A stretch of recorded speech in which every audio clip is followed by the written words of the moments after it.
பாருங்க, விஜய் இப்தார் நோன்பு திறப்புல ஒரு முஸ்லீம் இதில மசூதியில போயிட்டு தொழுகையெல்லாம் பண்ணாரு, முடிச்சாரு. அப்போ கூட்டணி அவருடைய கூட்டணி பத்தி அறிவிச்சிருக்கார். அதாவது எல்லாருமே வந்து ரொம்ப கம்பல் பண்ணாங்க, வதந்தி பரப்புனாங்க, இப்படி பண்ணாங்க, அப்படி பண்ணாங்க. ஆனா எதுவுமே கிடையாது. கூட்டணி கிடையாது. தனியா தான் நம்ம பண்றோம். தனியா தான் அரசு அமைக்கிறோம். அப்படின்னு சொல்லி அவரே அவருடைய வாயால சொல்லிட்டாரு. அந்த வதந்திக்கெல்லாம் முற்றுப்புள்ளி வச்சுட்டாரு. ஓகே. ஆனா ஒரு பழமொழி இருக்கு. என்ன தெரியுங்களா? "நீந்த தெரியாதவன் பெரிய குளத்தில விழுந்தானாம்" அப்படிங்கிற ஒரு பழமொழி இருக்குது. நீந்தவே தெரியாதவன் பெரிய குளத்தில, கிணத்துல விழுந்தா என்ன ஆகும்? அந்த மாதிரி அதாவது நேத்து வந்துட்டு இன்னைக்கு முதலமைச்சர் ஆகணும், நாளைக்கு முதலமைச்சர் ஆவேன், நான் தான் அரசு அமைப்பேன், நான் தான் முதல்வர் அப்படிங்கிறது வந்து ஏற்கனவே நான் சொல்லியிருக்கிறேன். இது வந்து ஒரு பெரிய கனவு, பெரிய ஒரு பேராசை தான் அப்படிங்கிற மாரி தான் சொல்லியிருக்கிறேன் நானு. அதாவது கூட்டணி எம்ஜிஆர் கூட அந்த மாதிரி எடுத்த உடனே தன்னந்தனியா அப்படியெல்லாம் நிக்க கிடையாது.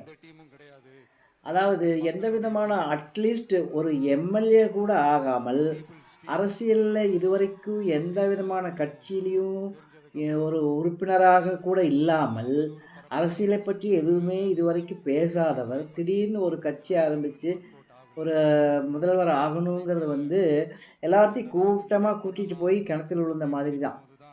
நீந்த தெரியாதவன் வந்து ஒரு குளத்துக்குள்ளேயோ, கிணத்துக்குள்ளேயோ விழுந்த மாதிரி தான் இந்த கதை.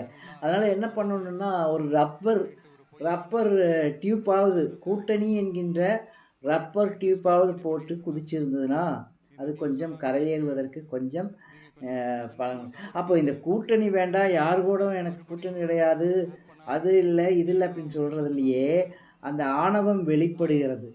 அது ஆசை, பேராசை வெளிப்படுகிறது. இதுதான் மக்கள் பார்ப்பாங்க.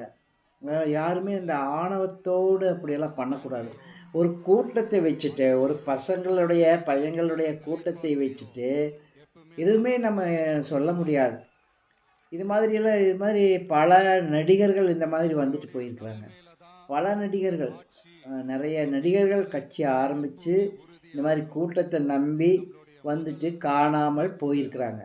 அதை வந்து விஜய் வந்து மனசுல வச்சிருக்கணும். ஆனா, இப்ப இது வந்து தேர்தல் வந்துருச்சு. அவரு வந்து இந்த மாரி சொல்லியிருக்காரு. 2வது சமூக நீதி, மதச்சார்பின்மை அப்படின்னு சொல்றாரு.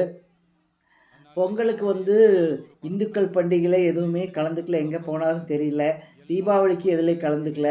ஆனா, இஃப்தார் நோன்புல கஞ்சி குடிச்சிட்டு தொழுகை நடத்துறாரு. அது என்ன கணக்குன்னு தெரியல. அது என்ன மதச்சார்பின்மைன்னு தெரியல.